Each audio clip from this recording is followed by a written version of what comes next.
आप सब लोगों को नमस्कार। आज एकादशी है, सफला एकादशी। एकादशी व्रत का महत्व आज मैं यहाँ पढ़ के सुनाऊंगी। आप लोग सुनिए। एकादशी का व्रत रखना चाहिए। हम जाने अनजाने बहुत ऐसी गलतियाँ करते हैं, पाप करते हैं, तो शास्त्र के अनुसार बोलते हैं एकादशी का व्रत करने से ये सब पाप कट जाते हैं। तो इसीलिए एकादशी का व्रत करना ही चाहिए। आइए हम एकादशी का व्रत कथा सुनते हैं।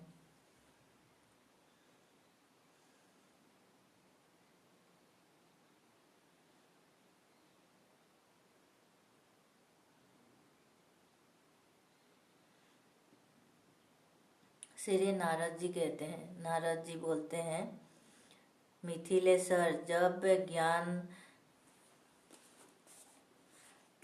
सीता स्वरूपा गोपियों का वर्णन सुनो, जो सब पापों को हर लेने वाला पुण्यदायक कामना पूर्वक तथा मंगल का धाम है।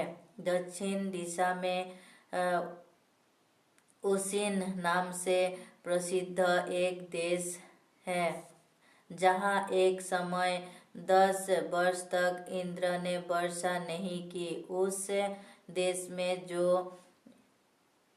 गोधन से संपन्न गोप थे, ये अनावृष्टि के भय से व्याकुल हो उन अपने कुटुंब और गो के साथ ब्रजमंडल में आ गए।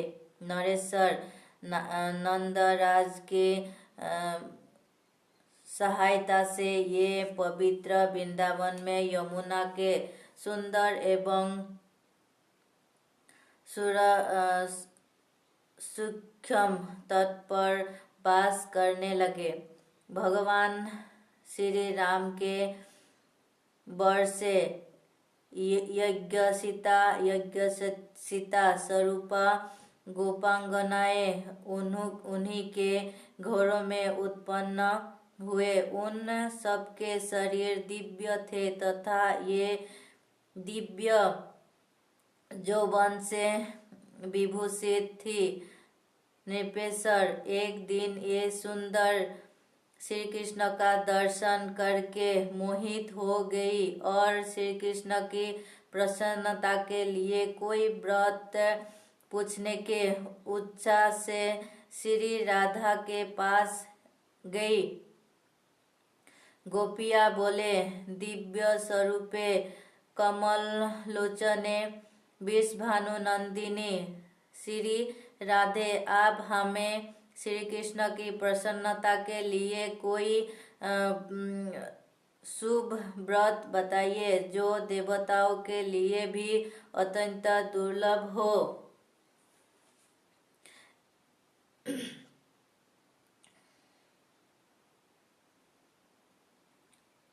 ये नंदन तुम्हारे बस में रहते हैं। राधे, तुम विश्व मोहिनी हो और संपूर्ण शास्त्र के अध्ययन ज्ञान में पारंगत हो।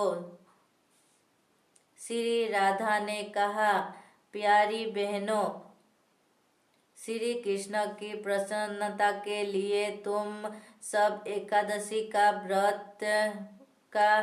व्रत का अनुष्ठान करो। उसी से साक्षात श्री हरि तुम्हारे वश में हो जाएंगे। इसमें संशय नहीं है। गोपियों ने पूछा, श्री राधा के पूरे वर्ष भर की एकादशियों के क्या नाम है, ये बताओ। प्रत्येक मास में एकादशी का व्रत किस भाव से करना चाहिए? श्री राधा ने कहा, गोप कुमारियों, मार्गशीर्ष मास के कृष्ण पक्ष में भगवान विष्णु के शरीर में मुख्यतः उनके मुख से एक असुर का वध करने के लिए एकादशी का उत्पत्ति हुई। अंततः ये तिथि अत्यंत सब तिथियों से श्रेष्ठ है। प्रत्येक मास में पृथक पृथक एकादशी होती है, वही सब व्रतों में उत्पन्न है। मैं तुम सबके हित के कामना से उस तिथि के 26 नाम बताता हूँ।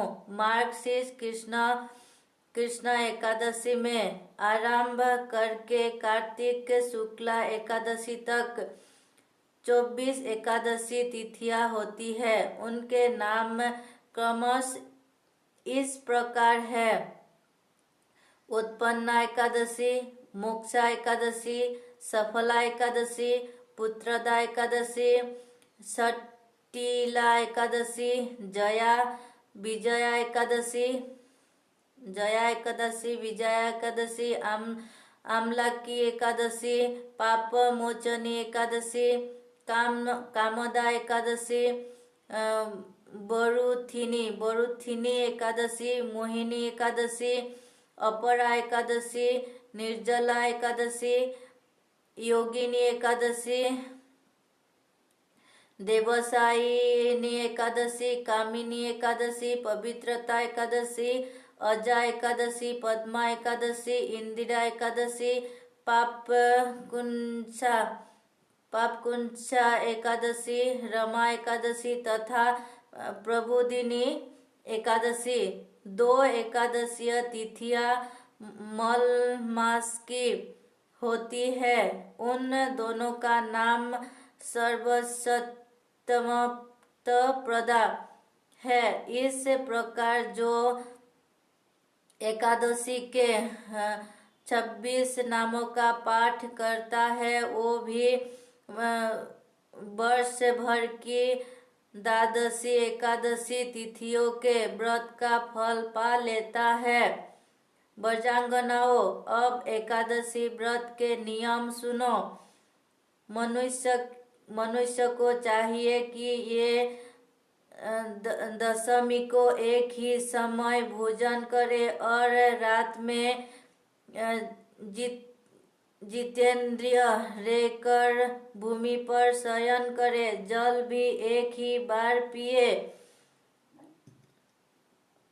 धुला हुआ वस्त्र पहने और तन मन से अत्यंत निर्मल रहे। फिर ब्रह्म मुहूर्त में उठकर एकादशी को श्री हरि के चरणों में प्रणाम करे। तदंतर शौचादि से नित्य हो स्नान करे। कुएं का स्नान सबसे निर्मल कोटि का है।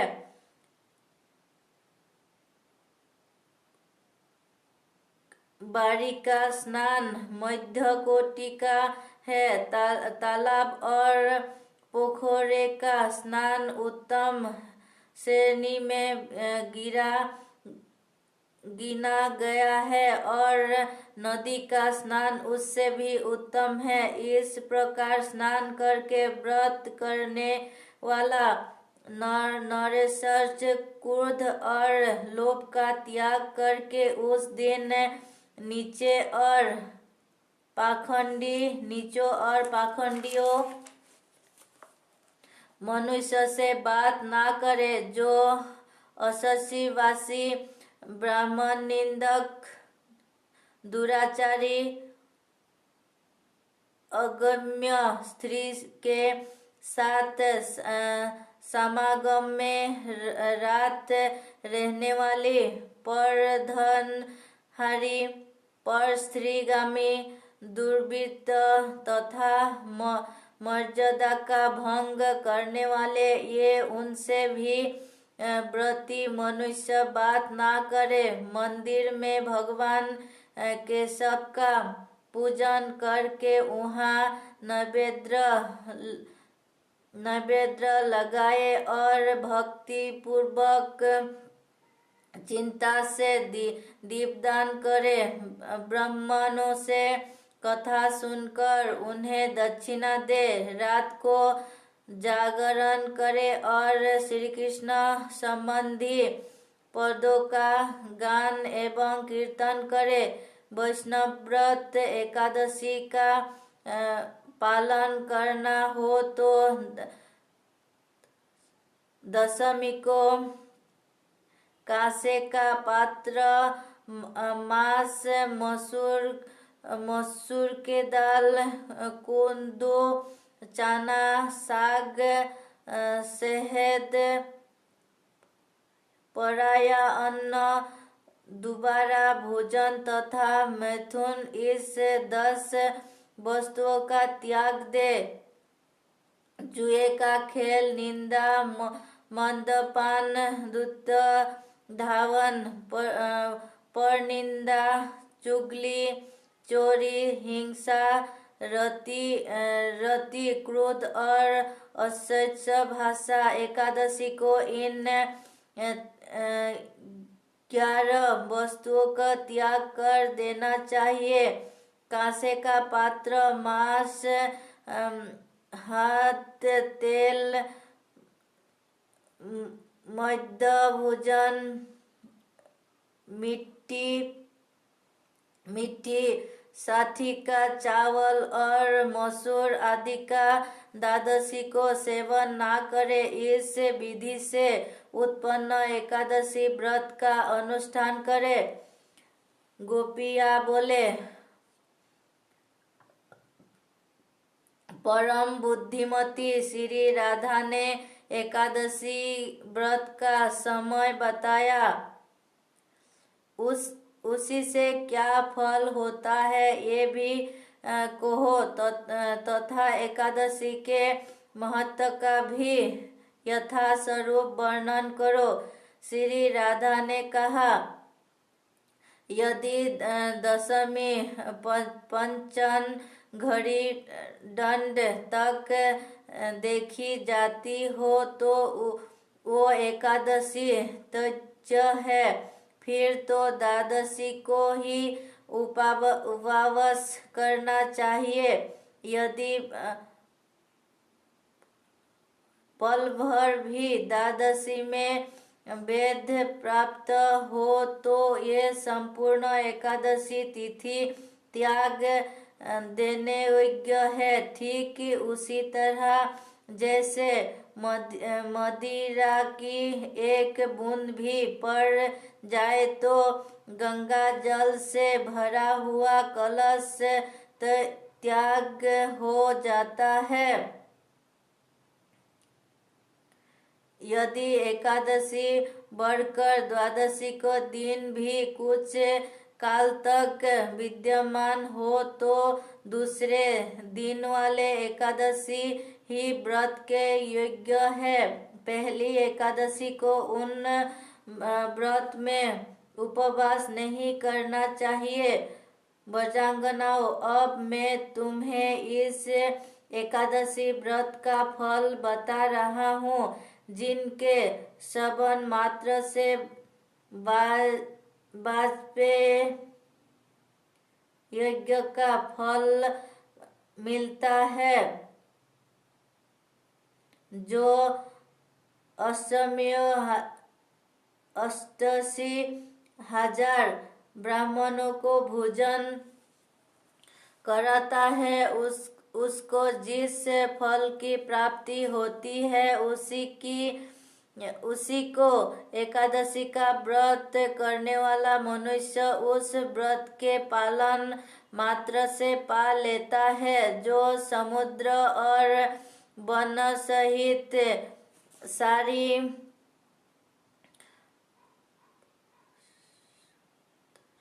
वसुंधरा का दान करता है, उसे प्राप्त होने वाले पुण्य से भी 1000 गुना पुण्य एकादशी के महत्व व्रत का अनुष्ठान करने वाली सुलभ हो जाता है। जो पाप कूट से भरा हुआ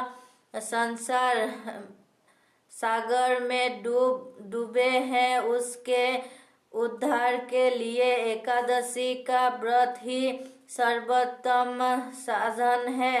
रात्रि काल में जागरण पूर्वक एकादशी व्रत का पालन करने वाला मनुष्य यदि 100 करोड़ पापों से युक्त हो तो भी यमराज के दूत रूप का दर्शन नहीं करता। जो द्वादशी को तुलसी दल से भक्ति पूर्वक श्री हरि का पूजन करता है, ये जल से कमल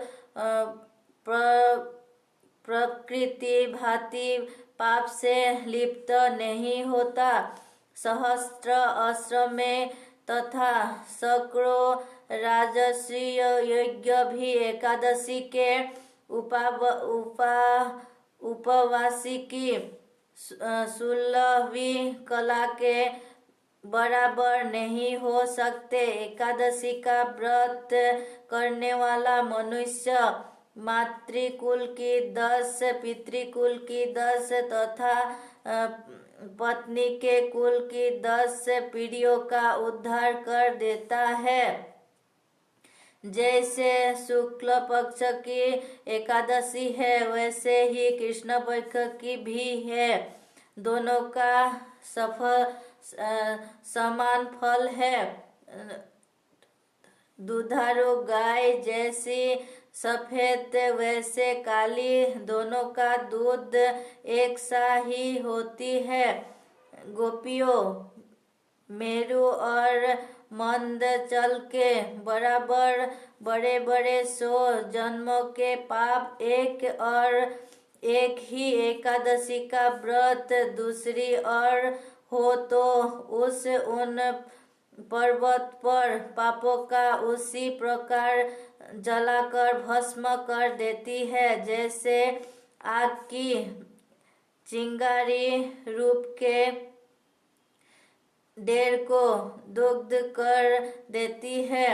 गोपांगनाओं, विधि पूर्वक हो या अविधि पूर्वक हो, यदि द्वादशी को थोड़ा सा भी दान कर दिया जाए तो ये मेरु पर्वत के समान महान हो जाता है। जो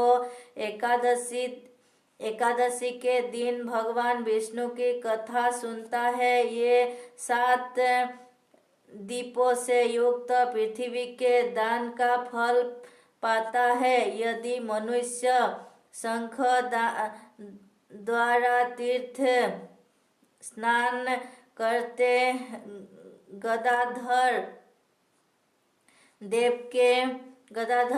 के दर्शन का महान पुण्य संचित कर लेता है भी ये पुण्य एकादशी के उपवास की 16वीं कला की भी समता नहीं कर सकता है।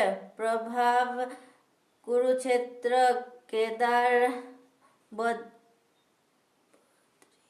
बद्रिकाश्रम, काशी तथा शुक्र क्षेत्र, चंद्र ग्रह, सूर्य ग्रहण तथा 4 लाख चक्र नित्य को अमावस्या पर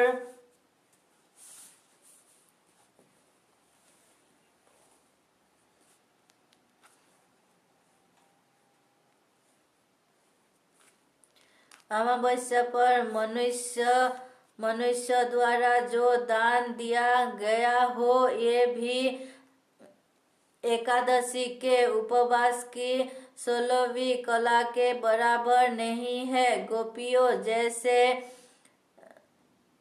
नगरों में 100 पक्षियों में गरुड़, देवताओं में विष्णु, वर्णों में ब्राह्मण, वृक्ष में पीपल तथा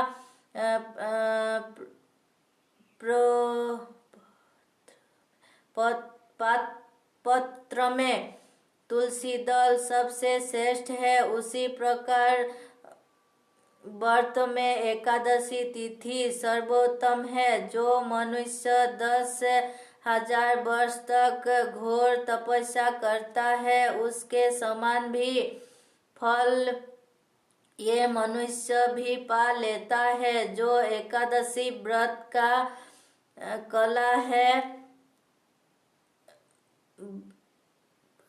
ब्रजांगनाओं, इस प्रकार मैंने तुमसे एकादशी के फल का वर्णन किया। अब तुम शीघ्र ही इस व्रत को आरंभ करो।